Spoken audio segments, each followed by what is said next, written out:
A zestful evening to all. On behalf of Zestiva Mankind, I, Dr. Ashutosh Gautam, welcome you all in this Facebook live session on Masterclass with none other than Dr. Hafeez Rahman and Dr. Nikita Trehan. Both endometriosis and adenomyosis are enigmatic diseases. They are nightmare for all researchers, healthcare providers, patients, and their immediate family. Endometriosis and adenomyosis are two frequent diseases that impair women's quality of life by causing pain and infertility. They're heterogeneous disease that manifest as different forms.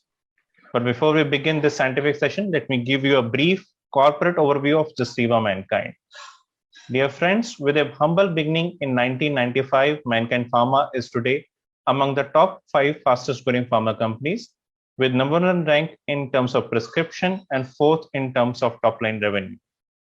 In 2021, Mankind launched its dedicated gynecological division, Zestiva. Zestiva is committed towards innovation and developing new therapies in the field of OBGYN. Dear doctors, it is with your patronage that Zestiva Mankind has reached so far. On the occasion of our first anniversary, we are grateful for your continuous support and guidance. We look forward to serve your patients even better. Let me have the honor and privilege to introduce our first speaker of the session, Dr. Hafeez Rahman. Dr. Rahman is the chairman of Sunrise Hospital, a pioneering laparoscopic surgeon with followers across the globe. Dr. Rahman has developed various novel techniques in last 25 years. He is the recipient of Youngest Secretary and Chairman of FOXI, Honorary Secretary of Indian Faculty of Endoscopy, Founder Vice President of IMAGE, a Gynae Endoscopy Society. He has been the part of 2 lakh laparoscopic surgeries and more than 1,500 laparoscopic hysterectomy, recipient of numerous awards, including the World Medical Council Award, Chan Ratnam Award, AOFG, Singapore and Masters Award in Endoscopics, etc., to name a few. We welcome you, sir. Our next faculty for today's Facebook Live session is Dr. Nikita Trehan. Dr. Trehan is Managing Director, Sunrise Hospitals, New Delhi, a renowned gynecologist and laparoscopic surgeon doing surgeries in India and Dubai for last 20 years. Dr. Trehan holds world record for largest fibroid removed through laparoscopy and operating oldest person at the age of 107 years. Dr. Trehan has been faculty at various forums, seminars, published multiple papers in international journals. Dr. Trehan has conducted regular workshops on laparoscopy, TLH, gynecological surgeries. Dr. Trehan organizes several free surgical camps for the benefit of needy patients who can't afford expensive keyhole surgeries. With these words, I hand over the session to Dr. Nikita and Dr. Hafeez for scientific proceedings.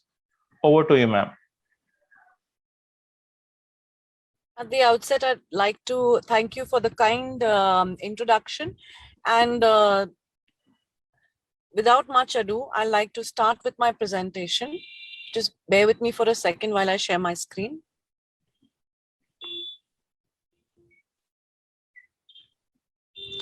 So, endometriosis, just one second. Kidhar left me gaadi rok do, please. So endometriosis, as we know it, is an enigma. And all of us now understand the importance of treating it completely. So endometriosis can be divided into superficial, deeply infiltrating, or it could be ovarian endometriomas. These are the 3 categories. Superficial, when it is less than 5 millimeter infiltration of the peritoneum. Deeply infiltrating, when the bladder, bowel, nerves, etc. are also involved with this endometriosis. And for deeply infiltrating endometriosis, we use the Enzian classification. This Enzian classification takes into account the infiltration. How much is it infiltrating? What is the size? The grade could be, it's less than 1 centimeter, 1 to 3 centimeters, or more than 3 centimeters. So based on the lesion in centimeters and its location, this is a very useful classification. And I'll tell you in a minute why it is so useful. Because you know that the compartment A is the rectovaginal space, and the compartment B is the between the uterosacral cardinal and the ureter, and C between the bowel and sigmoid colon. Now, when we know exactly where the location is and the size of the lesion is, and you can universally classify it on ultrasound and MRI, then you know that how you're going to plan your lesion. Suppose it's 1 to 3 centimeter and it is at the level of compartment C. You know that it is above 8 centimeters from the anal verge. So it will not be a low resection which you have to do. So that way it will help you plan the surgery once the classification, because lots of people ask, what is the purpose of this classification? A, for communication on the severity. B, to plan out the surgery absolutely properly, and in centimeters, how much you go through. Like you have a compartment B defect here between uterosacral cardamen and lateral pelvic wall, then you know very, very well that the ureter will be involved. So that way, Indian classification will help you greatly. So the other classification, which is becoming very, very relevant nowadays, is the AAGL classification. The AAGL classification takes into account all the sites where the endometriosis, this comes as an app. You can download the app, and this you can see exactly where you can get a diagrammatic representation with the app, where wherever the endometriosis is located, you draw that out, and then you will be able to plan the surgery better, and later on after the surgery, correlate your ultrasound and MRI findings and your future prognostication of the disease also.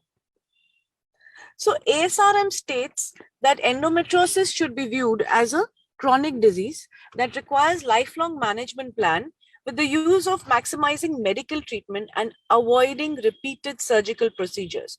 So essentially, you should not have to go on doing surgery. One surgery should be your best surgery, and it should be done absolutely properly so as to need repeated procedures. So first thing is coming to the omas, the endometriomas. What should you do? Now, endometriomas is a fine balance between surgery, and whenever you do the surgery, you have to have a fine balance whether how much you should take out. On one side, you don't want to compromise her ovarian reserve. On the other side, you do not want recurrence. So if at all if you take out too much of the endometrioma and you have some of the primordial follicles which come out with it, your ovarian reserve will be compromised. But if you take out incompletely, you don't take out the cyst wall completely, your chances of recurrence are very high. So that balance is something which you have to strike, and there are different modalities which I will be talking about right now. One of the myths which I want to sort out is that in younger age, there are more primordial follicles. Since there are more primordial follicles, the chances of damage by peroxidation of this primordial follicles is higher. So lots of people say that, okay, we'll operate on it later, she's too young. On the contrary, you should be operating on your patient when she's young, because at the end of the day, she has a higher chance of the residual primordial follicles going away. So by just the mere presence of the endometrium. So again, there is a lot of controversy before the IVF. If you have an IVF, should you be doing a pre-IVF cystectomy? Even the guidelines are confused in this. So ESHRE says no cystectomy, and ASRM says cystectomy, NICE says cystectomy. So a lot of guideline confusion. And in 2021, we had this JMIC publication which showed that if you do a good surgery, where you've removed all the deeply infiltrating endometriosis, then your chances of having not needing an IVF and having a successful pregnancy just like that is also very high. Now, when you are doing the surgery, you should be doing a peritoneal sparing adhesiolysis. So there are a lot of people who are talking about butterfly peritonectomies and creating so much of raw surface area. Now, when we do surgery, we concentrate on making sure that the peritoneum is left intact, because if you create so much of raw surface area, then those raw surfaces are bound to stick together. Hence, it's better that you do a peritoneal sparing adhesiolysis, like what is being shown over here, and go in the correct planes.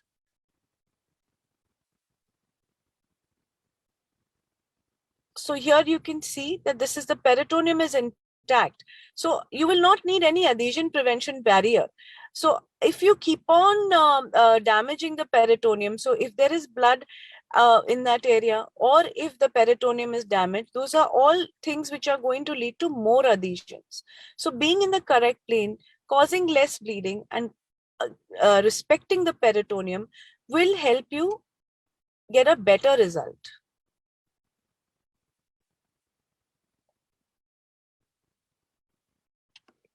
When you have omas, when you have endometriomas and you need to operate on them, then there are certain principles which we talk about. Now, there are a lot of lasers which are coming. And one of this over here, you can see Dr. Hafeez is showing this in one of the conferences. This is a CO2 laser. So he's opened the cyst wall, and after opening the cyst wall, he's washed out the contents, and then he's vaporizing with the CO2 laser on all parts of the cyst wall. Now, in these cases, with this vaporization, it has to be completely done. There should not be any part of the cyst which is not vaporized, because that will increase your chances of recurrence. Now, with the plasma or the argon or with the CO2 laser, these lasers cause a 1 to 2 millimeter depth penetration. So this cyst wall will only be 1 to 2 millimeter penetrated, and this hence can be used on peritoneal endometriotic deposits also, if need be. So laser is one of the good things which is now available, and we have it at Sunrise, where we use this laser. And the other laser which is used by a lot of international faculty, which you've seen, is the diode laser fiber, wherein they use the laser fiber, and with that laser fiber you have again 1 to 2 millimeter depth penetration, but that will not cause vaporization. That will cause electrocauterization with the diode laser, because that is electrical energy. And whereas argon plasma and with CO2 laser, there is vaporization. Again, for cystectomy, there are several methods. One of the best methods for a thick cyst wall is that you open the cyst completely, cut in the center where it's a thick cyst wall, so that you can identify the plane of cleavage completely, and then from both sides you can take out the cyst wall. This way, the amount of normal primordial follicles and normal ovarian tissue which you accidentally take out will become less. So this is one of the methods for thick cyst wall. Otherwise, you can use the normal method with 3 graspers also. We always like to use 3 graspers so that you have a better cleavage plane and you can operate better. You can suture the cyst wall afterwards, or at the hilum. This is the hilum over here. At the hilum, never use cautery, because at the hilum, when you use cautery, then you're decreasing the blood supply of the ovary and you can have issues. What you can do is you can put a material called snow inside this, keep it for 5 minutes, and afterwards wash it out. Alternatively, you can stitch this area, but stitching this area will have its own problems, because it can cause a hematoma later on and can cause other problems later on. So this is why we do not prefer to suture unless it's absolutely required. If you're in the correct plane, then you will not have so much of bleeding issues otherwise. So what is the comparison? What are there is a nice Cochrane review which is showing the comparison between the CO2 laser and the cystectomy. And most of this cystectomy, it's recommended, but because the recurrence is less, but still it is more than 50% in 5 years. So cystectomy is supposed to have a lesser recurrence than CO2 laser or any laser, but still, even after cystectomy, 50% of cyst reoccur in 5 years. So we have to understand the pathophysiology of this disease, that this is a chronic recurrent condition, and no matter what you do, it is going to recur if you are not treating it or suppressing it medically in the meanwhile. And that should be your goal, and that is what the ASRM is stating, that avoid repeated surgeries, do one good surgery, medically manage or get her pregnant, and then again, you should avoid repeated surgeries. That is because you know that baseline, if you don't do anything, the recurrence is very, very high. It's more than 50%. Again, what are the differences? You have that the recurrence is more in ablation, but the ovarian reserve is less compromised, whereas in cystectomy, the ovarian reserve is more compromised. You need a higher surgical skill set where when you are doing a cystectomy, whereas in ablation, and anybody can do it, it's an easier procedure because you don't need the skill set to do a cystectomy adequately. Now, this is something which we ask very often, that would you aspirate an endometrioma? Because this is a take-home message which we strongly recommend. A lot of IVF consultants are doing this, that they will do a transvaginal aspiration of an endometrioma, and that will introduce infection into the endometrioma. If you're trying to do a pickup and there is an endometrioma, go in laparoscopically, then drain that in a sterile atmosphere and wash that out instead of going transvaginally and trying to aspirate that endometrioma, because there's a high chance that it may get infected and get converted into an abscess. This was a case which was referred to me by an IVF center in Delhi, and they had done just this. They had done this was a case who was an international patient, and they just wanted quickly to do their IVF. So in order to not want to do a surgery, what they did is they aspirated this transvaginally and introduced the infection. And as you can see, liters of pus, pelvic abscess. So it was really not fruitful. They could not do the IVF also, and patient ended up in having multiple complications like this. But you can handle this very easily laparoscopically.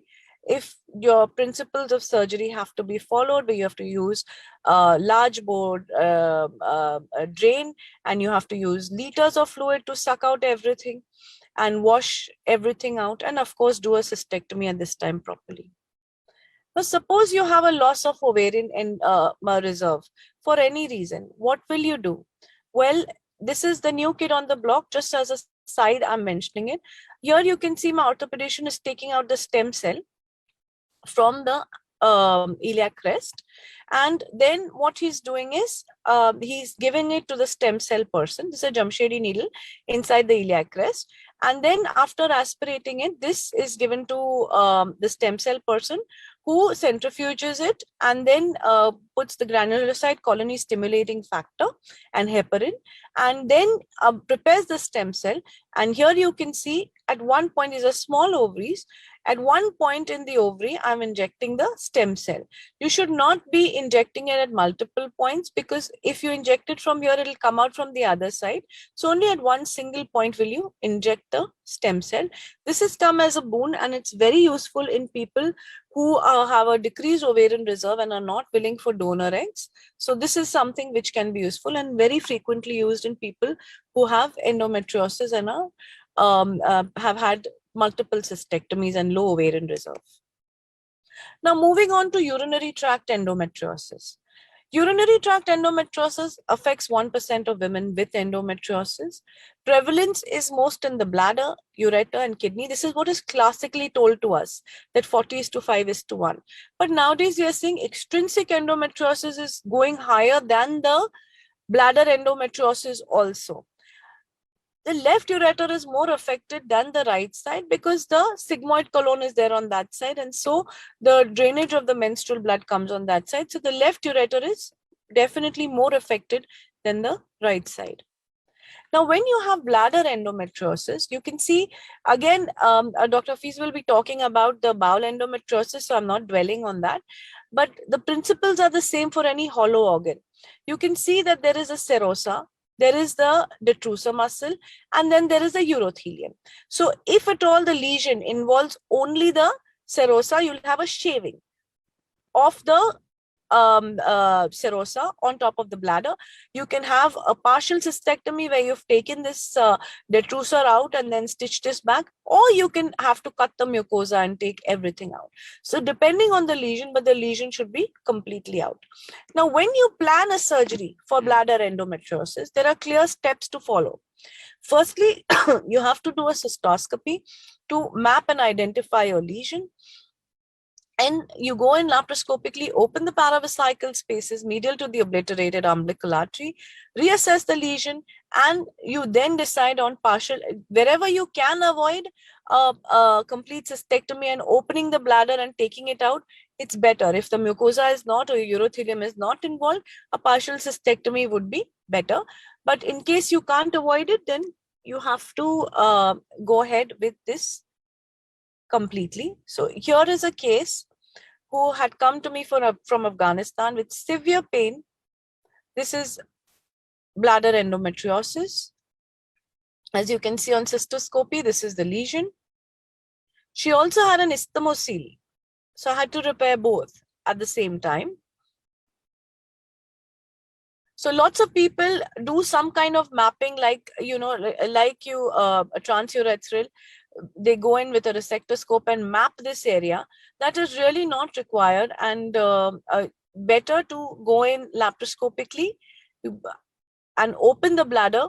If required, you can, if you find that it's on the posterior wall and it's very close to the ureteric orifices, then please tend the ureter, because even if it's not, you know, at the time of taking the incision, if it's not coming in your field, when you're suturing, it may come into your field, the ureteric orifices, and then you may have issues. So you can catheterize or stent the ureters. So here you can see I've opened the paravesical spaces on both sides, that you can identify the isthmocele which is there, and then opening the bladder. So now I'm going to open the bladder, see the lesion, and then cut it out totally. So here you can see I've gone a little faster on that. That is the complete lesion.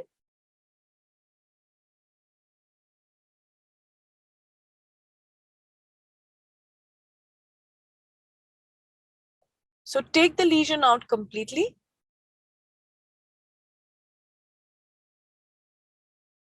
And then you can use barb suture. Now all of us are using barb suture. This is Stratafix or V-lock, whatever you have in your OT, to stitch the bladder completely. If you want, you can place, you have to dissect this area completely so that there is no chance of any issues happening there. So here you can see a full thickness bladder suture being taken.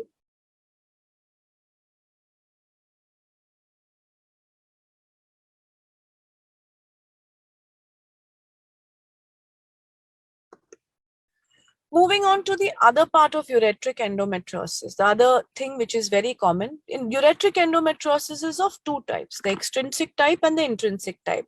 The extrinsic type is when it is involved from outside, like I was telling you in the Enzian classification B, wherein between the uterosacral and lateral pelvic wall, the ureter gets inside.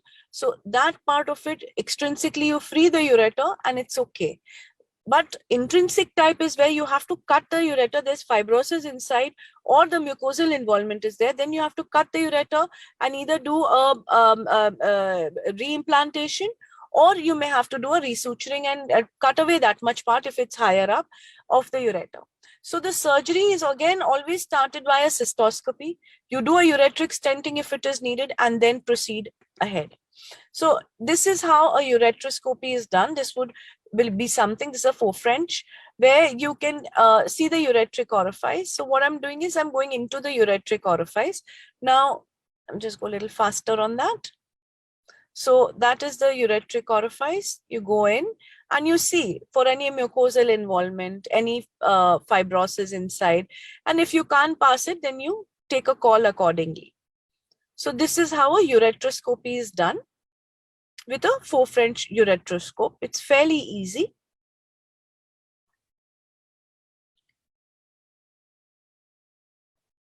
So suppose you have an extrinsic involvement like so here in this case. So in this case, again, this is a grade 4 endometriosis which was referred. You start with the sacral promontory over here, opening the pararectal spaces. So this was, and you have, this was a case where I had to do a bowel shaving also. So here what I'm doing is that here is the IP going that side. This is the bowel, and this is the pararectal space. The medial pararectal space Okabayashi space is what is this space which we are opening. So you're opening right from the ureter. You will see the ureter in a second. You can see the ureter, how medialized it is. So endometriosis just sucks in everything inside. We have to understand that this disease has fibrosis, this disease has neovascularization, all the cytokines are raised. So all this kind of inflammatory exudates which are there will be seen, and neoangiogenesis will be seen, and fibrosis will be seen. So in expecting that and proceeding with that, only then we'll be able to proceed in this case, so that the fibrotic part is taken out. So herein you can see that I'm separating the ureter from the bowel over there.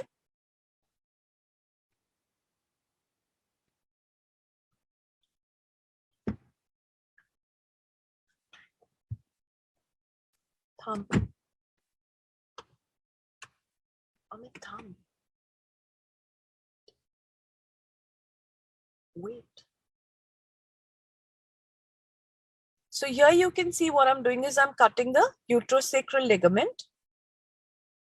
Doing the same on the other side, freeing the ureter completely on both sides. So whenever you're going for, of course, sir will be telling you that whenever you're going for any rectovaginal or bowel endometriosis, whether it's shaving, whether it's resection, you have to know where your ureters are and where your inferior hypogastric vessel nerves are at all times. So here I'm cutting this, freeing the ureter completely first and stenting it then. So I, for one, don't like to stent the ureter beforehand, because the flexibility and the agility of the ureter is completely lost when you stent it earlier. Here it's so flexible and so easy to maneuver once you have not stented it. And then after that, after you've dissected it out, after you've done everything, of course, I'm not showing the bowel part, I'll just go in and show you the cystoscopic part.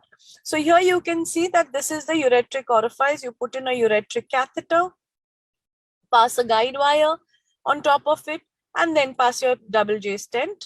This is a guide wire, double J stent. All our OTs are equipped with C-arms, like everywhere in the country now. And we then see it with the C-arm, that when you can see the curling into the kidney, that your double J stent is in place like so. So this is your ureteric endometriosis, which is being treated here.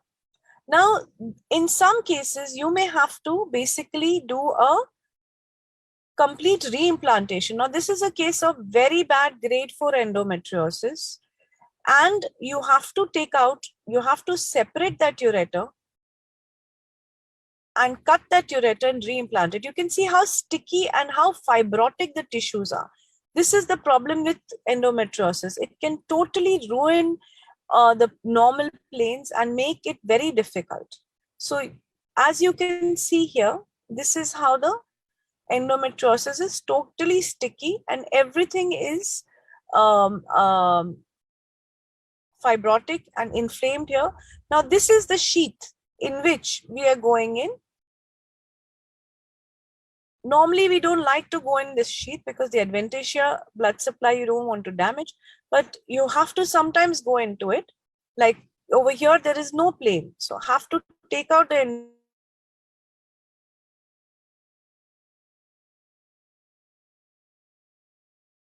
sheath to find a plane. So basic principles of ureteric reimplantation remain the same.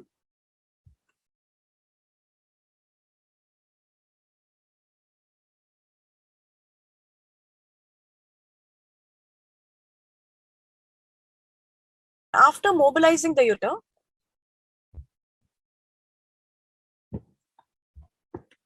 in the space of Retsius, you mobilize the bladder, take the bladder and attach it to the psoas muscle so that the tension on the ureter is less, and then spatulate the ureter.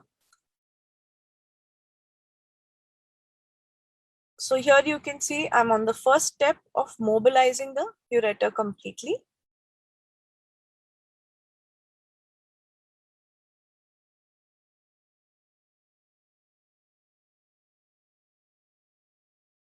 Should I go faster on that?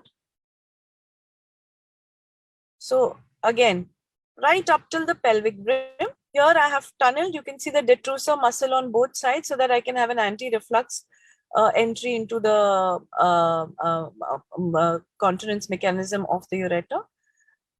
Always suture on a partially distended bladder. When you suture on a partially distended bladder, you will get the planes much better. Here I'm spatulating the ureter so that there's no stenosis of the ureter. So you open the ureter and you spatulate it. So this is a good spatulation. And most people I know like to start at 6 o'clock position, but I for one like to start at 12 o'clock position and take the 12 o'clock stitch first so that I can take a good bite of the detrusor. So here you can see I've taken a good bite of the detrusor muscle and kept that stitch long. Now that will continue as my anterior stitch. This is the posterior 6 o'clock stitch which I've taken. This will continue as my 6 o'clock suture and posterior suture. So two sutures are going on simultaneously.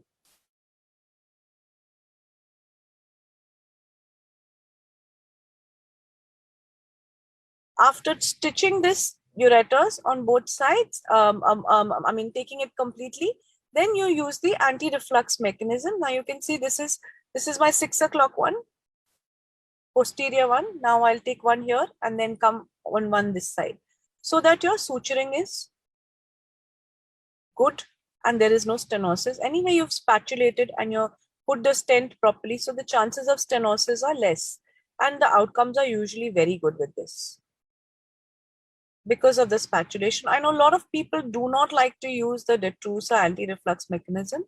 They say it's okay if you just implant, but I for one like to use that. So endometriosis, like you can see, can need any of these procedures. It's not a simple surgery. I know a lot of people who say I can manage endometriosis, I can't do other things. I feel this is the last surgery you should be doing. You can be managing Wertheim's. That would be a radical surgery, would be easier to do than to do the endometriosis surgery because that will be on clean planes and endometriosis is on compromised, fibrotic, inflamed planes. And anatomy is totally distorted. Everything is medialized. So you need a lot more competence when you're doing an endometriosis surgery. After doing the ureteric stitching, ureteric reimplantation, you can see what I'm doing here. I'm taking the detrusor muscle on top of it so that that tunnel is there and the anti-reflux mechanism is made for the ureter.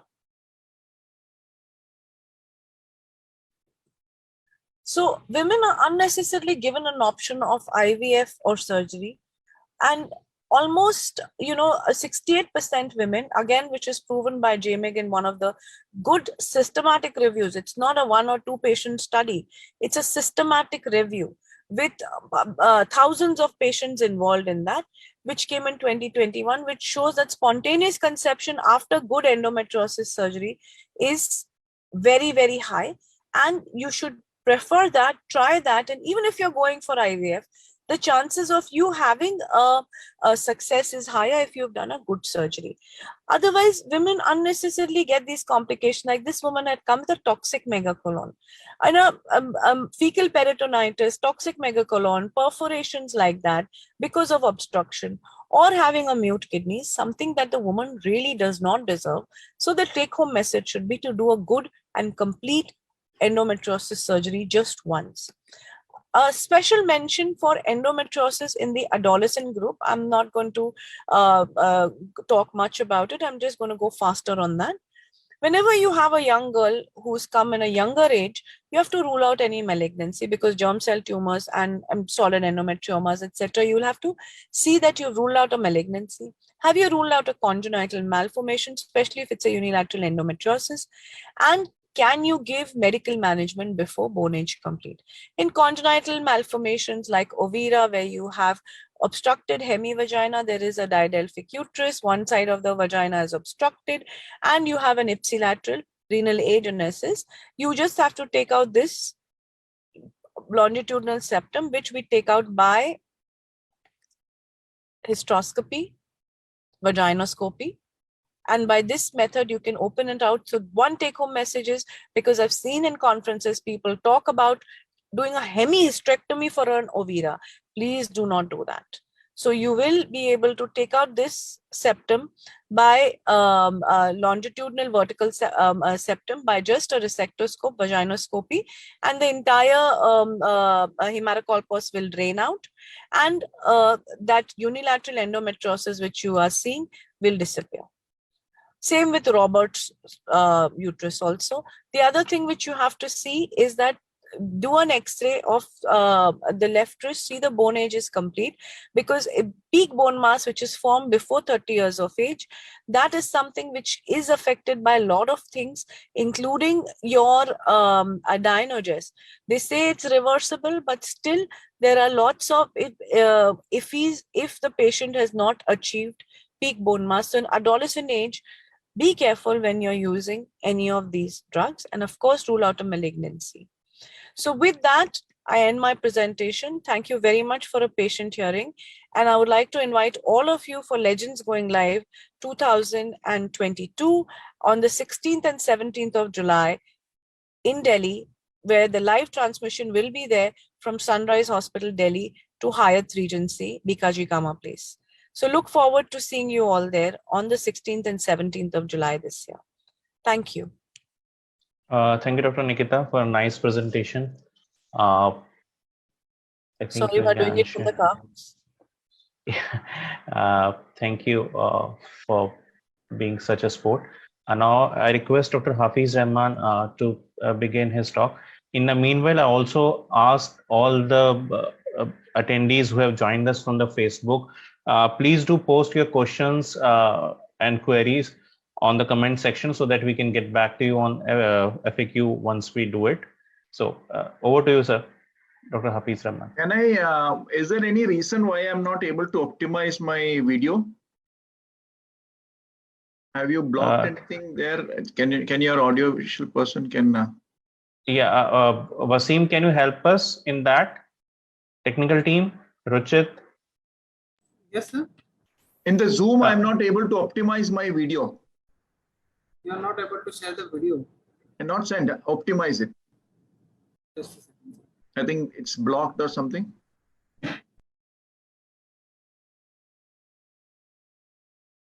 When I put that screen share, on the left, there is an optimize for video clip.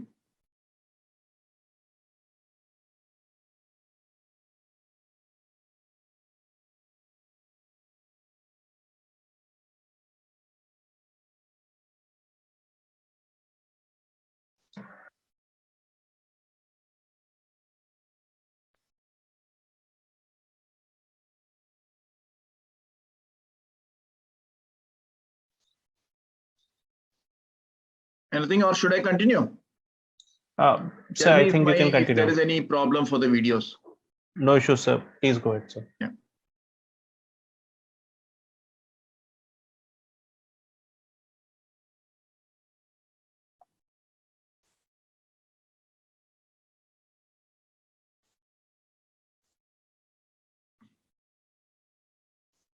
First of all, let me thank Mankind Pharma for this good opportunity which you have given us to talk to all of you on this very interesting topic, actually very interesting topic, because we actually do not know much about endometriosis and adenomyosis.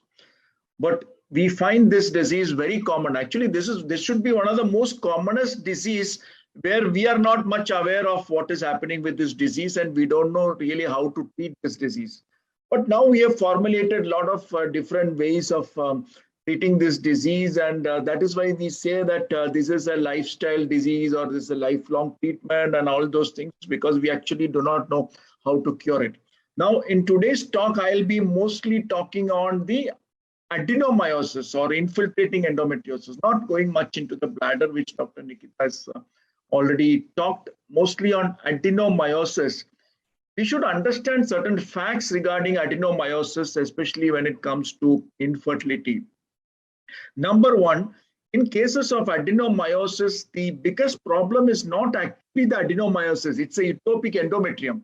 endometrium in the normal size, normal area, that is inside the uterus, the endometrium is there. And that is actually the real problem when it comes to infertility, when it comes to menorrhagia. Because if you measure the estrogen content in the utopic endometrium or the menstrual blood in patients with adenomyosis, you will find that there is a higher estrogen content. So this could be one reason for all these symptoms which are produced by adenomyosis, maybe except if you say pain during menstruation or dysmenorrhea produced by adenomyosis. Except that, most of the symptoms are because of the deranged utopic endometrium. We do not know exactly why does this happen, but we have seen always that when we resect the adenomyosis and reduce the inflammatory derangement of the myometrium, especially the junctional zone, of myometrium, the utopic endometrial changes actually reverse back to a certain extent, but not completely, but to a certain extent. Another fact about adenomyosis or infiltrating endometriosis is that it will never respond to medical treatment. We have been trying a lot of different types of medical treatment like hypoestrogenism, letrozole, and even Dynogest. Actually, it doesn't actually respond to Dynogest. It just allows, when a Dynogest is given, it actually allows the progression of adenomyosis or progression of infiltrating kind of endometriosis. It doesn't actually cure the endometriosis. So it doesn't respond to hypoestrogenism basically or hyperprogestogenism in the presence of normal estrogen. It really is a surgical disease, and it's purely a surgical disease as far as we understand as on today with adenomyosis. So mostly today we will discuss on adenomyosis, which is the infiltrating endometriosis of the uterus. We will discuss a little on ACOM, that is accessory cavitatory uterine malformation. We'll discuss on something new, which is endometriotic fistulas. Endometriotic fistula is something really interesting also, and on cervical endometriosis and little bit of bowel endometriosis also. Now, what is a surgical basis of operating on these kind of adenomyosis? Number one, removal of the lesion. And this removal of the lesion becomes very easier, much more easier when it is localized. When it is a localized adenomyosis, or we can call it as a localized adenomyoma, the removal of the lesion becomes much more easier. Number two, reduction of inflammatory response. Reduction of inflammatory response is there, of course, when you have the lesion removed, the inflammation which occurs around the lesion definitely reduces, and this reduces the symptoms also. Naturally, the surgical basis is, of course, with the reduction of symptoms. But removing all these things, one of the most important thing is preservation of the uterus. And not only preservation of the uterus, but preservation of the endometrium. Because as far as infertility is concerned, when you operate on adenomyosis, the most important area where the adenomyosis has to be operated is the junctional zone. The area between the endometrium and the myometrium, basically the basal layer of endometrium, where you have all the vessels which are going to the endometrium. When adenomyosis affects this area, and you operate on this area, there is a high chance of destroying or already destroyed blood vessels of the basal endometrium, which can actually lead to a lot of Asherman syndrome or atrophy of the endometrium as such. So preservation of the uterus is very, very important, and not only preservation of the uterus, preservation of the endometrium. Why preservation of the uterus is basically because unlike fibroids, when we operate, you have the entire myometrium to reconstruct the uterus. You are removing a tumor which is actually outside the myometrium. Outside means it's inside them, covered by myometrium, but again, it's not really part of the normal myometrium. So the myometrium is not excised, so there is actually not much of thinning of the myometrium. Rather, there is myometrial hypertrophy in fibroids. So repair of the myometrium post-myomectomy is much more easier than what you have in adenomyosis, because basically in adenomyosis, whatever you are excising is pure myometrium. It's a disease of the myometrium, basically. So whatever you take out, whatever you excise is myometrium, and you only have the leftover myometrium basically to repair the scar or repair the defect. So the chances of having a uterine rupture will be much, much higher than what you can expect in a myomectomy.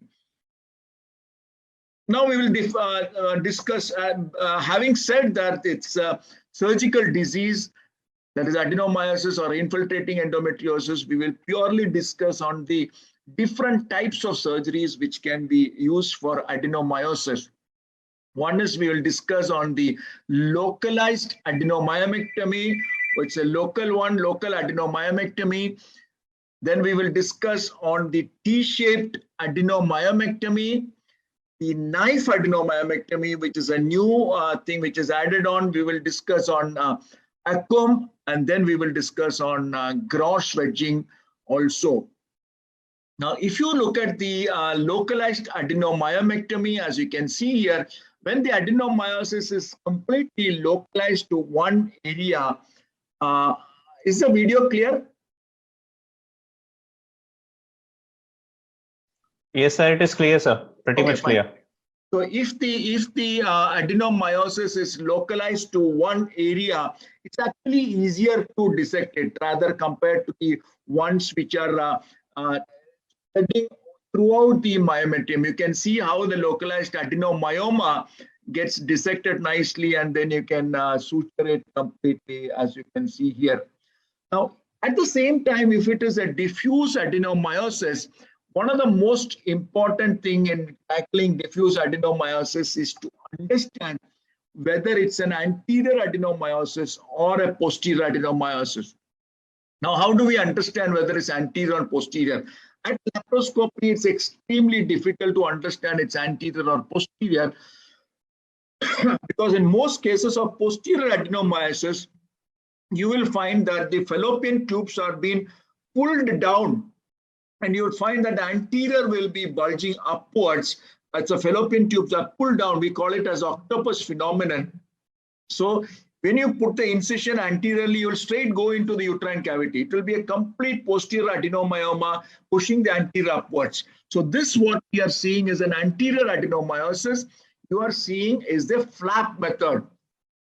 This has been developed in Sunrise group of hospitals. As you can see, this is a flap method. You should have a clear idea of where the endometrium is. Always keep at least 1 centimeter away from the endometrium. This is very, very important. 1 centimeter. Do not go near the basal layer of endometrium until and unless you are very sure that there is a junctional zone effect of adenomyosis. Because if you go to the basal layer of endometrium, in cases of diffuse adenomyosis, you are going to damage a lot of my endometrium, and this can lead to Asherman. Here you can see that a complete flap of adenomyomectomy is taken out. See that? A complete flap of adenomyomectomy is taken out. Now you can understand why I said repairing the uterus is very, very important. Very, very important, because this kind of uterus has a higher chance of going into a rupture when you compare with myomectomy scars. And you can see till the cervix, the entire adenomyosis is resected, a complete flap is taken out. You are using a scissors in these cases. I'll show you how a knife can be used in these kind of cases. Now, after taking this much, you can see the endometrium, you can see the junctional zone of endometrium. How do we repair it? It's very, very important to repair it properly, and until and unless you repair it properly, you are going in for a myometrial hematoma, or you are going in for a rupture during pregnancy. Now you can see you start from the inside, you are going to double breast flaps. So what you do is you start from inside here, you have to take care of all these areas here. These areas here you can take care. And then suture this flap onto the base. As you can see I'm taking that inside part also, so there will not be any hematoma as such. and continue it like that. Pull it here, suture it onto the base, and then we flap it upwards like this. Here you can see. You can see that the flap is taken on top of the other flap, and you can double bust the sutures. Here, this is a little older video. Here we are using vehicle, but normally we use V-lock sutures or the barb sutures. So you are actually double breasting the uterus, and only on top you have something like an incision where you have to suture it properly. So this gives a good repair for the uterus, and then the chances of rupture are much lesser. But this again is possible only if you have a good flap which can be taken. How do you see whether good flap can be taken? These are cases where you do not have the serosa involved much. If you have the serosa involved much, like you have in a cystic adenoma, there are different types of adenomas. I'm not going into that because most of the cases are done like this only. Cystic adenomyosis are cases where you find the serosa involved. There will be multiple adenomyotic cavities and cysts which are there. In such cases, you may not get a proper flap. I'll show you other methods in such cases. Now here you can see what is a knife adenomyomectomy. This is a very bad adenomyosis. It'll take a long time actually if I start doing with scissors, or if I start doing with the harmonic scalpel. So we have done the adhesiolysis. It was all adherent everywhere. We've done the adhesiolysis, and this is a laparoscopic knife. This is a laparoscopic 10 millimeter knife, which you can see how nicely it can be cut. The advantage of knife adenomyomectomy is that you can have a little feel of the tissues also in knife adenomyomectomy. You can see that the serosa, the upper part of adenomyosis, there's not much of adenomyosis. You can see that's a normal myometrium.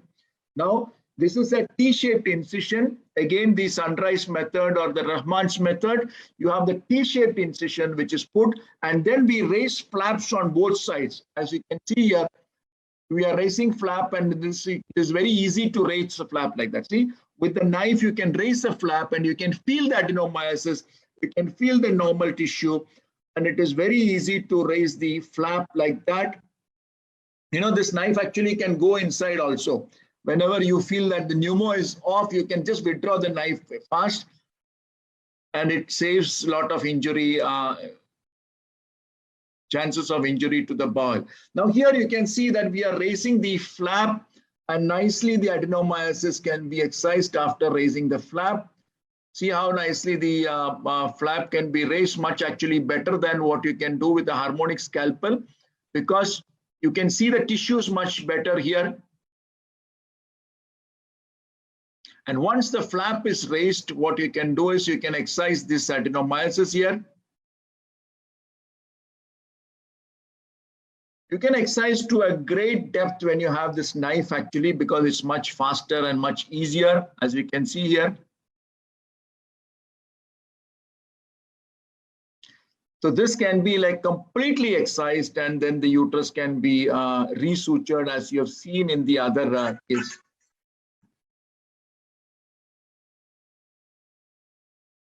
So those are the flaps, and this is a very big adenomyosis. That is why it's not fully on the screen. And you can see the endometrium. You can see the endometrium here, and you can see how we can keep 1 centimeter away from the endometrium. And so you see just 1 centimeter away from the endometrium, you can keep yourself away. You can see the endometrium here. So exactly 1 centimeter, and excise that complete adenomyosis, as you can see here.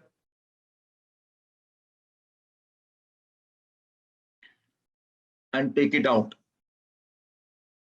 Now the reconstruction is done as I've shown in the previous video. Now in cases where you have this kind of, this is actually fibroid, but it's equally applicable for adenomyosis also. In cases where the patient doesn't want to have a pregnancy later on, what we can do is the endomyometrectomy, where we can excise the complete myometrium as well as the endometrium and leave the lateral part of the uterus. Why do we leave the lateral part of the uterus? Basically, we have two reasons why we should leave the lateral part of the uterus. Number one, psychologically, the patient is much more comfortable. We actually designed it for a lot of patients in Dubai, where the patients will suffer any amount of adenomyosis, but they will never get the uterus out because they feel it's just a loss of femininity when the uterus is out.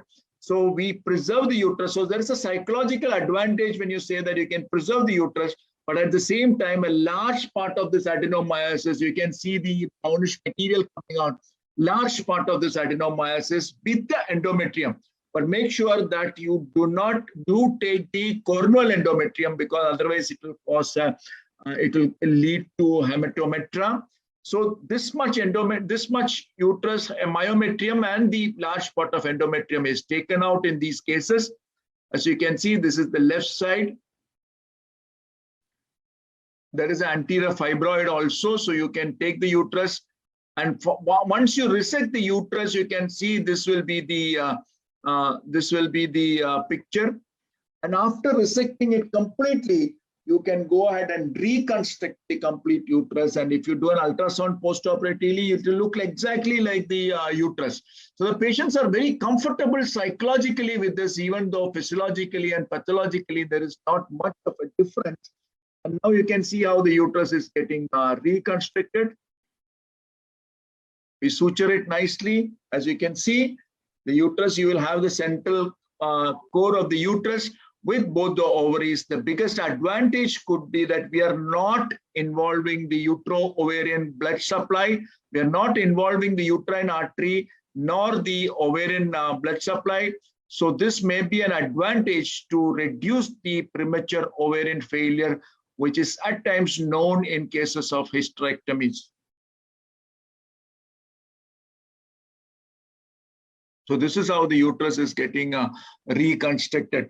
Now, complications of adenomyomectomy, as I've said, bleeding, rupture, and intrauterine adhesion. We have already discussed about the part of rupture as well as intrauterine adhesions because of the damage to the basal layer of endometrium. Now, bleeding, as vasopressin has come in, a lot of this has been tackled, and today we don't have much of bleeding with adenomyomectomies because of vasopressin. It's a fantastic thing which has come into the armamentarium of laparoscopy such. Now, in cases of adenomyomectomy, as discussed, one of the biggest complication is rupture of the uterus. So in cases where we do not get a good flap to overlap, in such cases, what you can do is something called as a mesh plasty. This is a Prolene mesh which we can keep on the suture margins, as you can see here. That's a Prolene mesh which is being kept on the suture margin. This is a physio mesh, and you can tack the mesh onto the sutures here.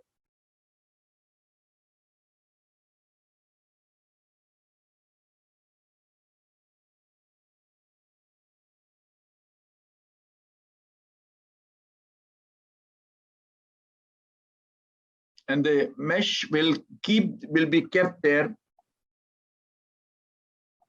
And the question usually asked is whether this will hamper the pregnancy and the expansion of the uterus during pregnancy. It will not have any problem in expansion of the uterus following pregnancy. We have had pregnancies following mesh plasty. Of course, these patients will definitely go for a cesarean. As the uterus expands in layers, this is only on the top area to prevent the rupture.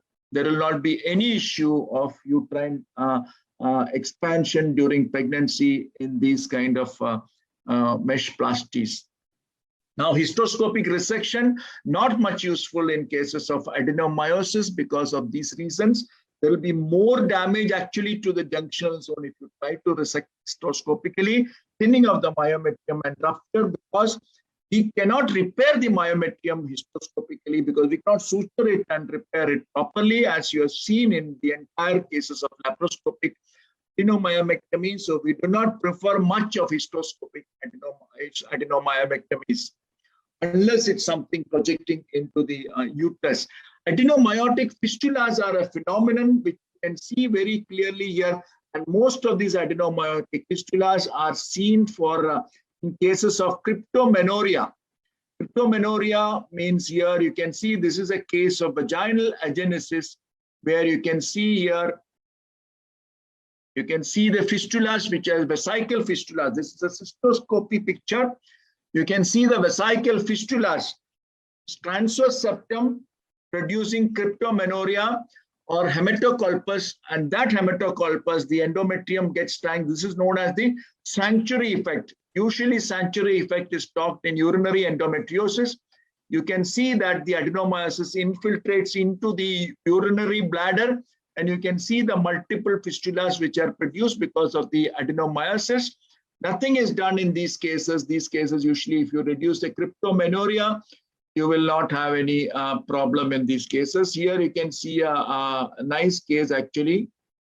This is a case of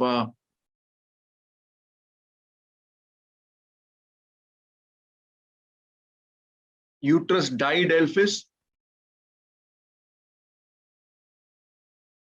where you can see a transverse septum. This is actually a, vertical septum pulled to one side. Actually, this vertical septum is actually pulled to one side. And that is why you can see the, see, that is a septum which you can see. I'm going along the septum. Now inside, when I went, there was a vesical fistula and there was a blind endometriotic cavity and the cervical opening as in a didelphys dicholis uterus.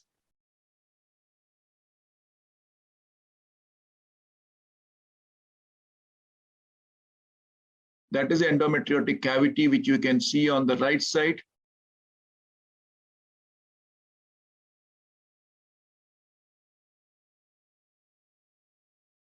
And on top, you can see the fistula.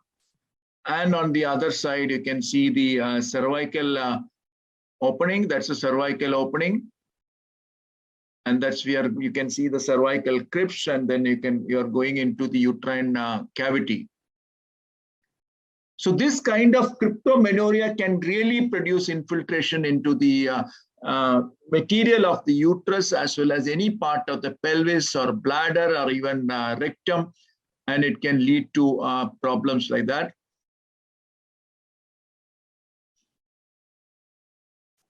And when we come out, you can see here, that is a Veress needle which is put into one side of the uterus to inject methylene blue.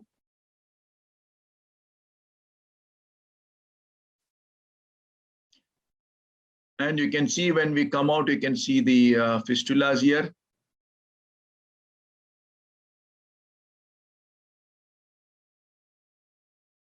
So this is purely a vaginoscopic surgery. On the right, you can see the cervical openings.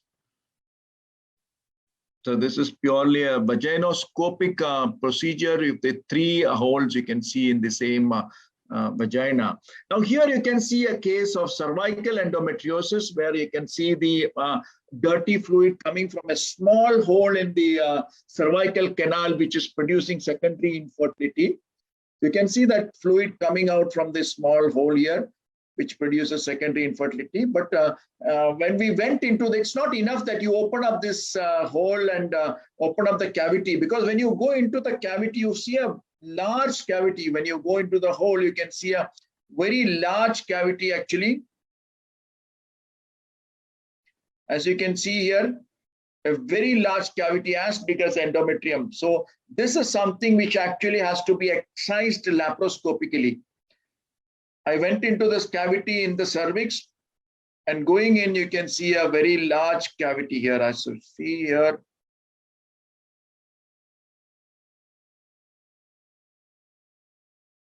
see, it's quite a big cavity. This is in the cervix with dirty blood inside.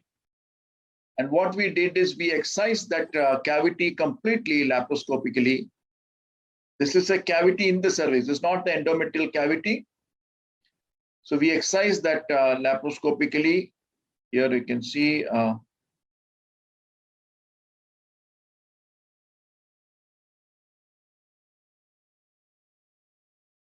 Yeah, this is the cavity here, and this type of endometriosis has to be treated as infiltrating endometriosis, and this has to be excised completely as such, and this has to be done laparoscopically.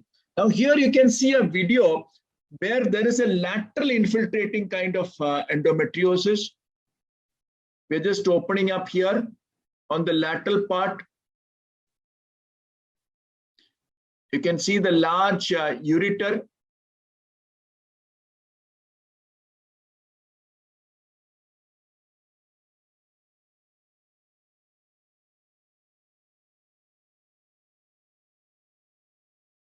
We'll just open it up completely here. That's a round ligament.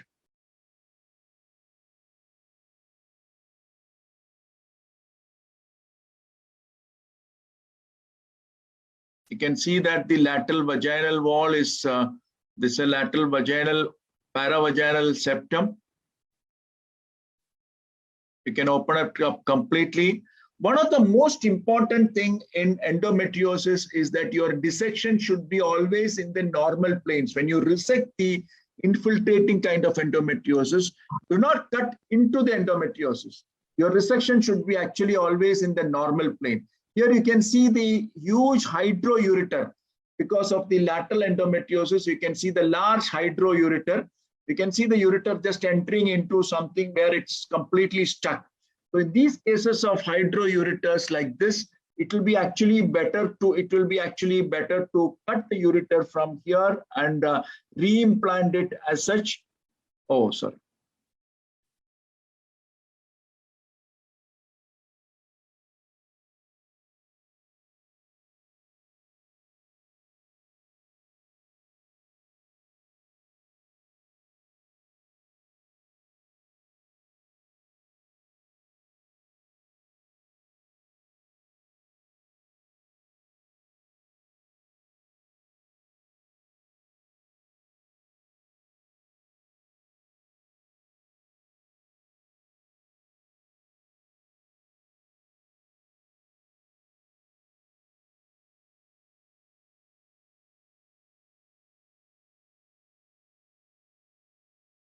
So that is the hydroureter, which you can see here.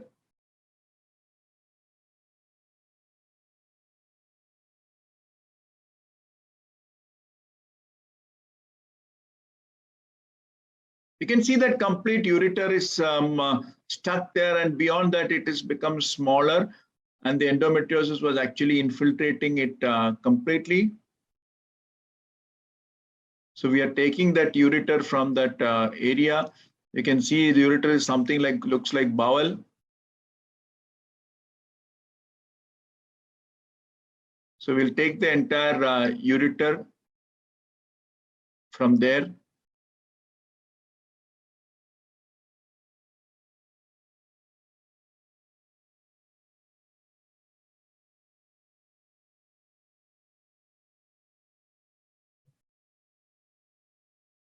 Now this area completely has to be excised.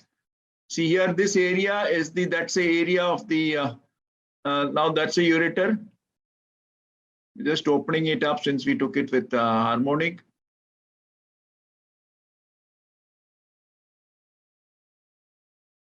And then what we did is we excised it completely, dissected the rectum down in the rectovaginal septum. You can see that the uterus is preserved in this case actually.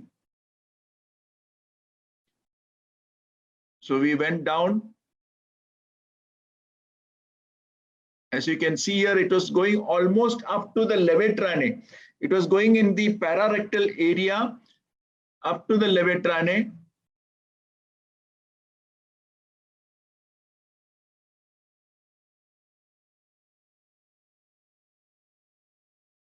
You can see the cut ureter there. That's a cut ureter. And you can see this entire mass which is there sitting there.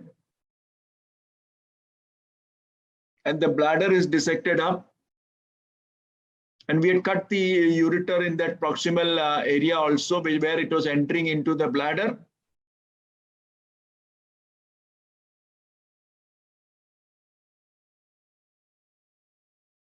And that's how you can see, this is the ureter. This is the ureter here. You can see the ureter which was entering into the bladder. And that is the vaginal tissue. So this entire mass is completely excised. You can see here on the lateral side, you can see it's gone up to the levator. This is the levator here. So the entire lateral vaginal wall, which was actually infiltrated, see this entire mass is excised, and then the cervix with the vagina is getting reconstructed. You can see both sides of ureter here. You can see the upper part of the ureter and the lower part of the ureter. And now we will excise this mass. So you can see that mass getting excised now. Actually, it's little part of the mass. We'll excise it further. That's a lateral vaginal vessels.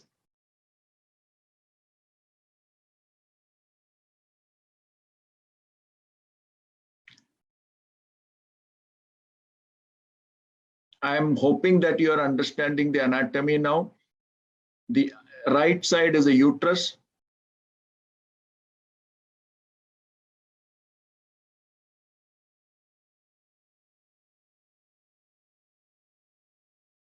And from the cervix, the rest of the lesion is also excised.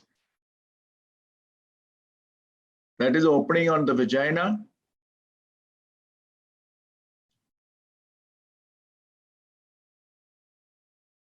You can see that the cervix is as such infiltrated with endometriosis, as you can see here. See, that's the vaginal opening.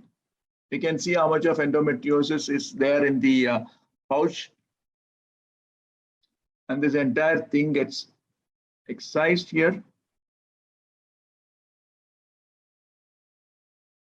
You can see the uterus is completely preserved. And we are going down up to the levator and excising that lateral part. Now you can see the anatomy very clearly. You can see the cervix. That is the cervix. Some part of endometriosis is there on the cervix also. So you can see the almost 1/3 of the upper part of the vagina is getting excised.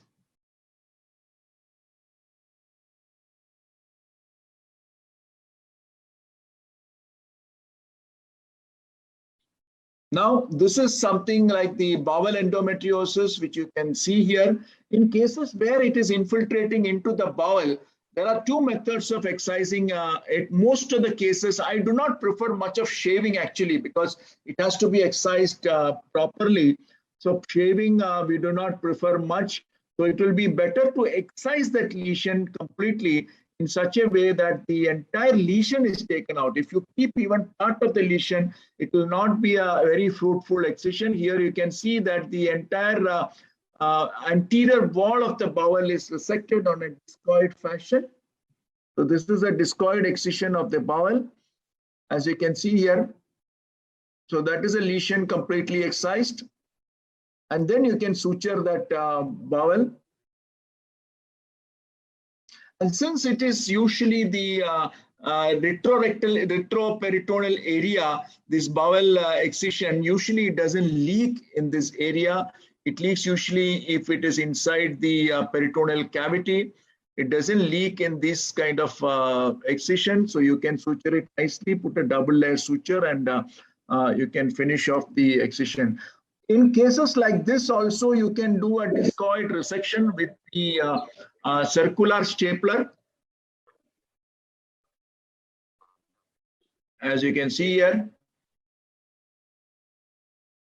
you can resect it as a circular stapler. This is the endometriosis here. You can mark this area.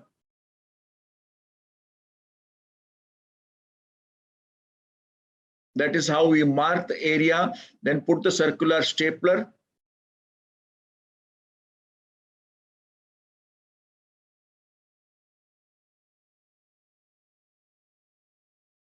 Open the circular stapler here, then pull it down into the circular stapler.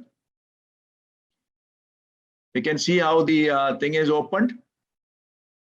and pull it down. You can see the 2 rounds. If you see the circular stapler, 2 rounds, and then close it to take it off completely. And this becomes a much secure form of excision. Maybe you may have to, in larger lesions, you may have to do it twice also.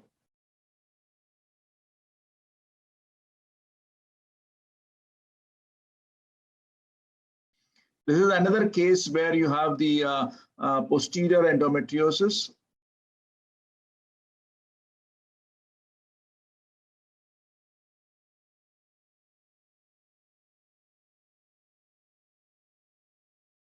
I think we'll go ahead with the next one. So here you can see this is something like the ileocecal endometriosis, which is something which is usually missed. Actually, this patient has come with bowel obstructive symptoms. Bowel, you can see that. This is the endometriosis of the ileum. You can see the cecal endometriosis also. You can see the complete mass of cecum and the additions. So in these cases, the only choice is to do a hemicolectomy in this area and attach the ileum onto the rest of the colon. So this complete colon was removed. And of course, it can be done laparoscopically. So we have dissected the complete colon from there.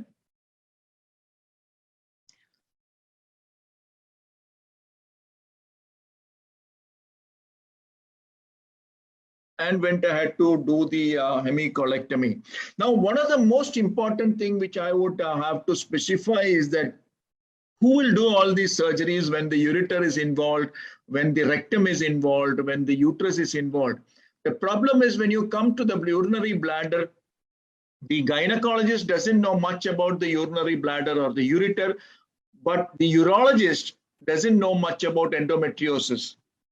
So it's important to make a group of doctors who are known as the pelvic surgeons who can operate on the bowel, uterus, vagina, the ureter, urethra, and the urethra and the bladder.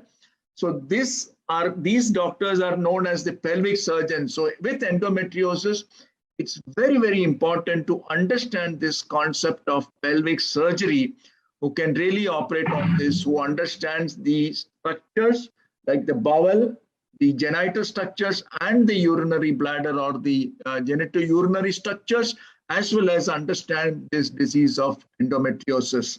So when you operate on infiltrating endometriosis, and this being a completely surgical disease, you need to be extremely careful with these kind of endometriosis, because the leftover tissues, whether it be the uterus, whether it be the bowel or the urinary bladder, the leftover tissues are more important than what. Sorry, sir, can I just stop you for a minute? Yes. There are lots of messages coming that the broadcast is not being relayed. It's just suddenly stopped. Ashutosh, can you check on it?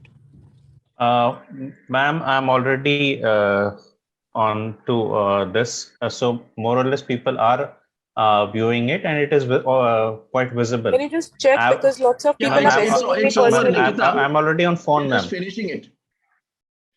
Sir, I just request you to just unshare your slides, because the reason why people are saying, because it is end of slide. Okay. It's end of slides. That's right. Yeah. Yeah. Is it okay now?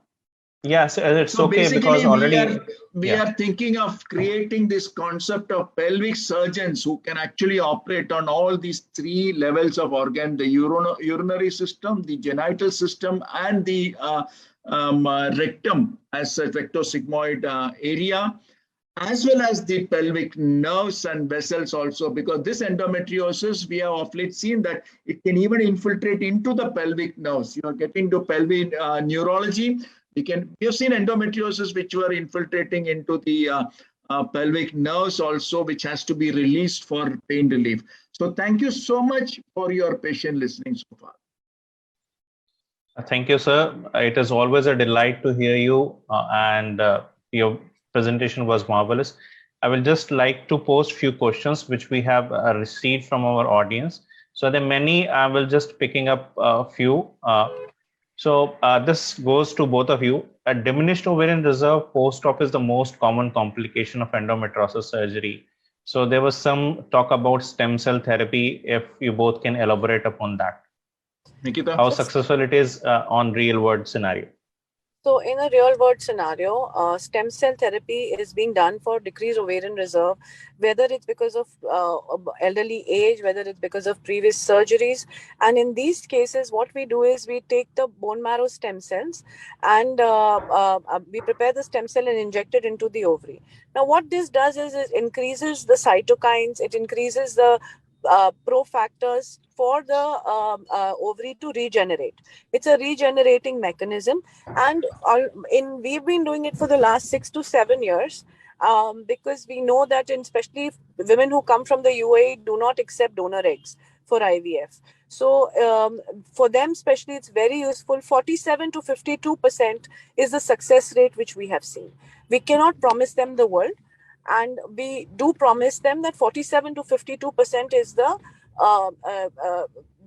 increase in AMH and the dynamic response. We have seen women who had gone into amenorrhea. They have started menstruating after using stem cell effectively. So basically Fine, what she's telling is stem cell therapy is successful. In 50% cases. In some women, it will not be that effective, but in 50% cases, it is effective.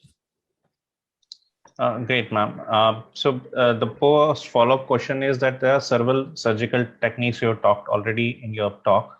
So Yes. what about endometrioma, ultrasound guided aspiration, excision or stripping, and coagulation or vaporization? There are multiple techniques which have been used. So your preferred technique, and what is your take in their outcomes? Like I already explained earlier, ultrasound guided, especially transvaginal guided, please do not do it. If you have to, please go in laparoscopically, open the oma. If you don't want to do the cystectomy at that time, then you can do a sandwich therapy.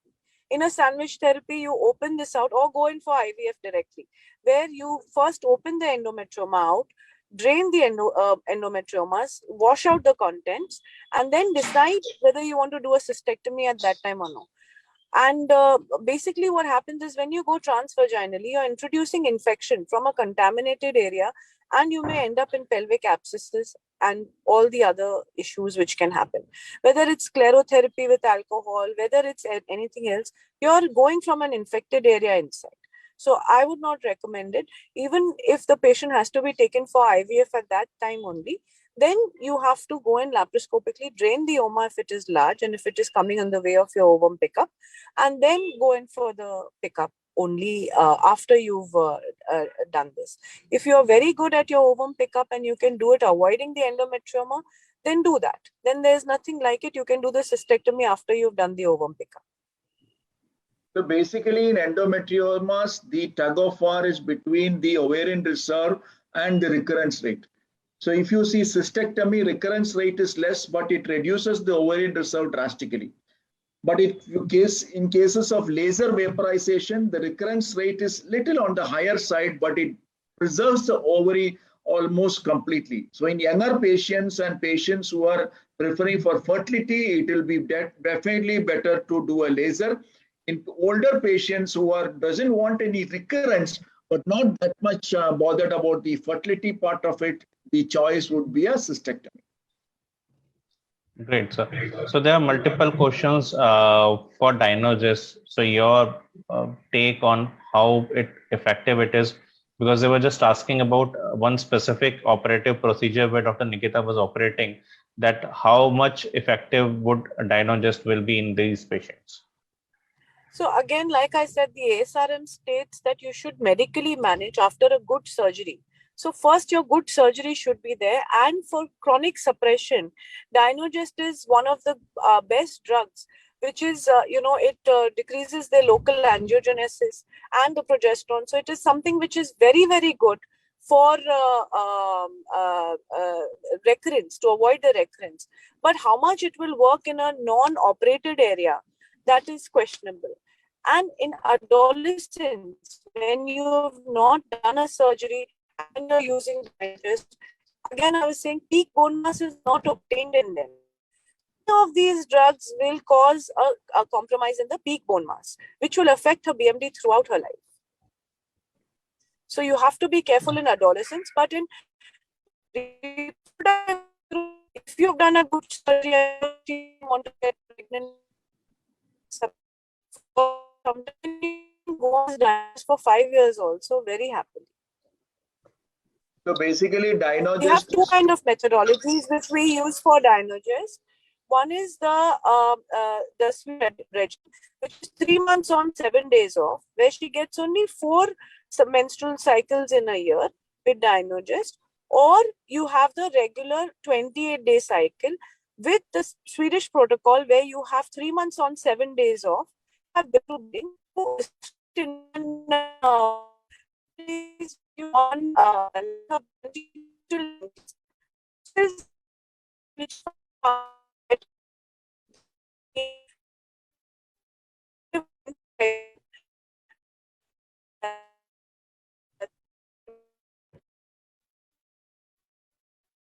I think Nikita, you are stuck. Yes, sir, the audio and video are Yeah. both. So would you like to add something, because we Yeah, can't get Dynogest exactly. firstly, it is only for prevention and not for treatment or for any other thing. It's basically post-operative prevention of recurrence of endometriosis, and also it is a good drug to prevent pain in infiltrating kind of endometriosis. Fine, sir. So there is a question in young women with the deep DI. What will you prefer to decrease the post-operative morbidity? Yeah, post-operative morbidity, definitely that's what we were talking about, Dynogest. Even in younger women, post-operative morbidity can reduce with Dynogest. But understand, in younger women with deep infiltrating endometriosis, if your excision is good, which is the most important thing, if the excision can be good, recurrence will be very, very less. Fine, sir. And I think you have already talked about vasopressin, but in any sense, if you want to reiterate the point about how removing an endometritic cyst wall using vasopressin will help the patients. Yeah, removing endometriotic cyst with vasopressin definitely helps the patient as well as the doctor to prevent bleeding, because what happens is we inject vasopressin into the uterus, never into the ovaries. It has to be injected into the uterus, which actually makes the ovaries also vascular. So once you inject into the uterus, it will give the surgeon a good plane of cleavage when you, if at all you are doing cystectomy, and it will avoid the surgeon unnecessarily coagulating the leftover ovaries when you use vasopressin. It doesn't bleed later on because the vessels which are coagulated for 45 minutes, unless it's a very big vessel, it doesn't bleed later on. It's so doctors also want to know about the post-op assessment of pre-op operative assessment of endometriosis and adenomyosis. So how we go ahead about it, because prior to doing any surgery, it is most important to have a pre-op assessment of the situation. Yeah, see, pre-operatively, basically, we need to assess the patient depending on for what we are operating. Are we operating for pain? Are we operating for infertility? Or are we operating for both together? So if it is, whatever it is, the extent of endometriosis has to be clearly assessed, because unless you are a proper pelvic surgeon, sometimes you will stop short of the surgery and you may not do a proper endometriosis surgery, especially in infiltrating kind of endometriosis, if it is not properly assessed. So one of the best method to assess is mostly the ultrasound. A good pelvic ultrasound or a transvaginal ultrasound will be one of the best method, or an MRI also will add on. But in cases of lateral endometriosis, which is infiltrating, MRI would be much more ideal than a transvaginal ultrasound. So can I add one thing? Yes. So over here now we have specialist ultrasonologists who are doing sometimes a better job for bowel assessment, and then superimposing it on the NZN classification. They give you exactly the distance from the anal verge, the size of the bowel endometriosis, and distance from the ureters, whether the hydronephrosis is there or not there. All that will help you in planning the surgery as well as in pre-operative counseling of the patient, because you may go ahead with a shaving and patient may need a segmental resection. All those things can be assessed very properly, and one point I'd like to highlight here is colonoscopy has no role. Previously, we were all going on saying colonoscopy. Colonoscopy, seeing the mucosal involvement and strictures, which we were saying would be able to be seen, has got no role now. That has clearly been established because endometriosis comes from outside in. So the last part which will be involved will be the mucosa. And just you can easily assess that segmental, how much segment, if it is 3 centimeter or more, or if it is more than 50% of the bowel circumference involvement from outside, then you need a segmental resection. Otherwise, you can go ahead and do a discoid or a shaving. So pre-op planning will be helped with a good ultrasound by a good radiologist, and barium enema, etc. also are useful.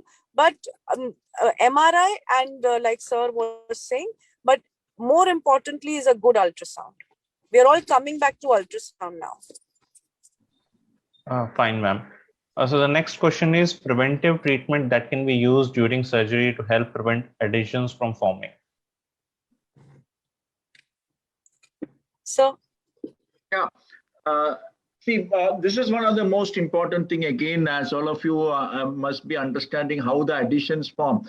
Adhesions usually form because most of the area where you have done the surgery, there will be a fibrin glue which is formed immediately after the surgery.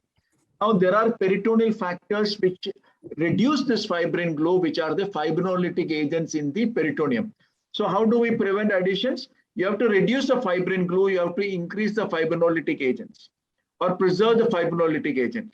To reduce the fibrin glue which is formed, one of the most important thing is a very clean surgery, as Nikita was telling about the peritoneum sparing adhesiolysis. So the raw peritoneum will not be there after the adhesiolysis because, as all of us know, endometriosis does not infiltrate into the peritoneum unless it is infiltrating endometriosis. So peritoneum sparing adhesiolysis. Then after adhesiolysis, you should have a clean field, clean bloodless field without coagulation. This is again one of the most important things. The moment you start coagulating, you may produce a less blood field, but you are producing a lot of HR. You are producing a lot of coagulated area where again this fibrin glue can ooze out and it can create complications. So bloodless field without coagulation, one of the most important thing in endometriosis surgery. For that, you can use something called snow, or you can use something like the fibrin gels are available, or you can, Avicel can be used. But whatever you use, after the coagulation has occurred, you have to wash it off completely, because all these coagulating material, it will actually increase adhesions if you do not wash it off completely. Another thing is you can use barriers. Of course, we do not use much of interseed, but you can use the cephalosporin is very useful. You can, what is that other thing we use? Hyaluronic acid. Hyaluronic acid. That is the anti-joint. Anti-joint. Anti-joint. Yeah, sorry. Sometimes I don't get it. Anti-joint is one liquid which can be used very frequently, which will reduce the adhesion formation. But more than all these things, a clean surgery, which is very important, and do not wash the field too much. When you wash the field, the second factor gets affected, which is the fibrinolytic agents. The fibrinolytic agents will be washed off when you wash the field, and this can actually increase the adhesion. But all these things vary from patient to patient because the fibrinolytic activity of the peritoneum is different in different patients. So you will find that some patients, even if you've done a very clean surgery, she may have good adhesions. Some patients, if you have done a bad surgery, she may not have some adhesions, that much adhesion because of the increased fibrinolytic agents. So basically, don't wash the fibrinolytic agents. Don't put a lot of fluid in the peritoneal cavity. It's all gone, theories. Fluid in the peritoneal cavity is not going to reduce adhesions. It will only dilute the fibrinolytic agents and then increase the chances of adhesion because this fluid gets absorbed within 24 hours. There was one paper in JMIG which showed that you suspend the ovaries and keep them for a week post-op with a T-lift, and they had found in a very small cohort of patients a good result, which they cut after 1 week so that that area is separated. but I've not tried it. Yeah, if you that basically, I don't agree with that study at all. Basically, because by suspending, we used to do all these things long back. Now, when in our younger days, we plicate the round ligaments, telling Round that the ligaments uterus and will all be that. anteverted and it will be away from the posterior bowel. What will be there between the uterus and the posterior bowel? Nothing. It cannot be vacuum. No, it will close completely. So even if you suspend the ovary anteriorly, it will close completely. The peritoneum has to close. It has to be completely nicely packed. So all these theories of suspending things anteriorly so that the posterior adhesion doesn't occur and it will be separated are gone unless you maintain the pneumoperitoneum for 1 week. When the pneumoperitoneum goes off, all these things come together and it will again get adherent as usual. Only thing is you can keep the ovaries outside the pouch or Douglas. When you keep the ovaries out of the pouch or Douglas, most of the raw area is in the pouch or Douglas, and that raw area will not get adherent to the ovary. So the ovarian surface exposure will be better, which will lead to more of ovulation. Fine, sir. So now moving on to the most common question which I have received time and again is about the role of gynogests. So this is one question where it says that management of management of adenomyosis when only symptom is dysmenorrhea. So can we use gynogest, or is there any benefit of it? No role. No, dysmenorrhea gynogest can be used. It actually reduces the inflammatory process when gynogest is used. But understand it's not a definitive treatment. How long will you use gynogest? You cannot use it for more than 3-4 years of gynogest because it has its own complications. Other any drug is not to be used for so many years. So ultimately, dysmenorrhea means it is not usually an endometrioma. It's usually infiltrating kind of endometriosis, which infiltrates into the muscle, which infiltrates into the nerves, producing this kind of dysmenorrhea. So if it has to be treated, it has to be treated completely. So the infiltrating endometriosis like adenomyosis is less treated in patients who wanted fertility. So those patients, there is no question of using gynogest for a long time. So always I have failed to understand why we should use gynogest for a long term in dysmenorrhea is the only problem. Dysmenorrhea is only problem. Infertility is not the problem. Do a wedging of the uterus, the dysmenorrhea reduces almost completely. So that is why, but sometimes you find that there is a lot of endometriosis which cannot be resected. Truly speaking, I have not seen any endometriosis which cannot be resected, but in the literature it says that there can be endometriosis which cannot be resected, and thus such cases you can use gynogest. Fine, So lots of new drugs are coming for adenomyosis, but mainly most of these drugs which are coming for altering the endometrium before the surgery, before the IVF, including sodium valproate, which is one of the drugs which in the new kids on the blocks for adenomyosis, lots of drugs are coming up and which are all in trials right now. Basically, the idea is that you suppress with GnRH agonists, antagonists also, and sodium valproate. These are the drugs which are coming in, and then subsequently go ahead with the IVF so that the endometrium is controlled and you avoid a surgery pre-IVF in adenomyosis. Adenomyosis, if it is more than 10-week size, then you may need to do the surgery pre-IVF for sure. But if it's less than 10-week size, you can try all these methods and get her pregnant would be better. So what is your opinion on that? Yeah, it all depends on the surgeon. Basically, all these things are tried because the surgeons are not really confident in resecting the adenomyosis and repairing the uterus completely as a normal uterus. So if you're not confident in resecting it completely, then all these drugs are tried. But ideally, I would prefer to do the surgery first, and then you may try all these drugs. Because without removing the primary pathology, there is no point in doing all these things for a temporary measure to improve the endometrium. I fully understand endometrium is the problem because it's not the adenomyosis which actually creates problem on the target, because the endometrium is the target for the embryo. So endometrium is the basic problem, but that problem in endometrium is created by the adenomyosis. So you go ahead, remove the adenomyosis, then the endometrial problem will reduce to a large extent. Plus, you can use this drug because we actually do not know what is the actual endometriotic problem again. That's why we can use all these things, and more are going to come as long as we do not know the actual problem. We'll keep on trying more and more drugs. So, But basically, infiltrating endometriosis is a surgical disease. now coming to the last question of this FB Live session, what is the impact of adenomyosis on surgical complications in a woman with deep endometriosis undergoing laparoscopic surgery? Impact of adenomyosis. Yes. Could you repeat that? So there are instances where deep endometriosis is there along with adenomyosis. So if a surgeon is operating upon that woman, laparoscopic surgery, so what can be the impact of adenomyosis or vice versa? I didn't understand the question. So this is from FB. So I think what the attendee want to know is that there are certain instances where the patient has both adenomyosis and deep infiltrating. See, both are the same. Adenomyosis and deep infiltrating endometriosis are same. So when you tackle it, you tackle both together.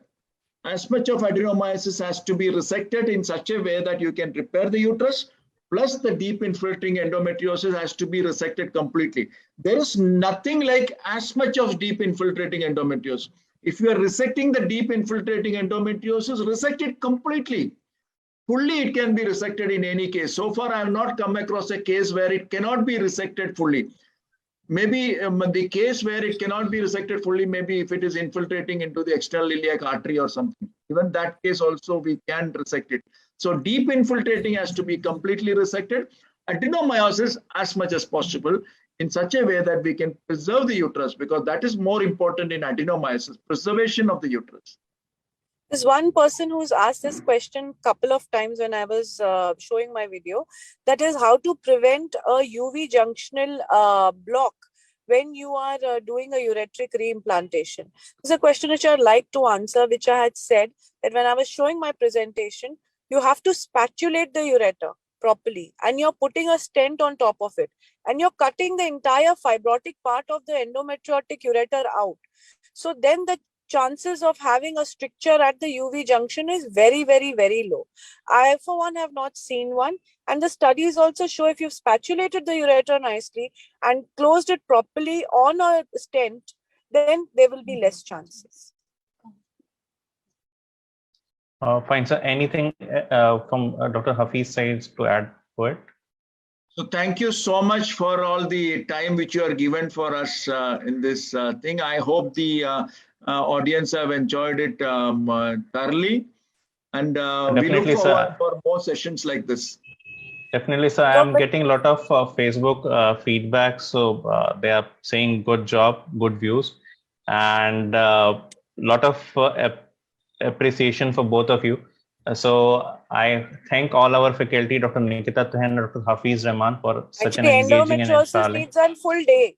We can talk on endometriosis, adenomyosis, have a conference on that. So no matter how much we talk, it will not be complete. And I would like to thank Abhishek and Ashutosh, all of you, your team, for being so supportive for all our programs at Sunrise. Mankind and Sunrise are integrally associated now. And with Legends, again, I'd like to invite everybody for Legends going live on 16-17 July. And look forward to seeing all of you there. We'll be clearing all these doubts in 2 days. Thank you very much, ma'am, for such kind words. So I would also like to thank all our attendees who have joined us on Facebook Live. Thank you for your comments and questions to make this session livelier. Thank you very much. Stay safe, stay connected. We will catch you up soon. Thank you, ma'am.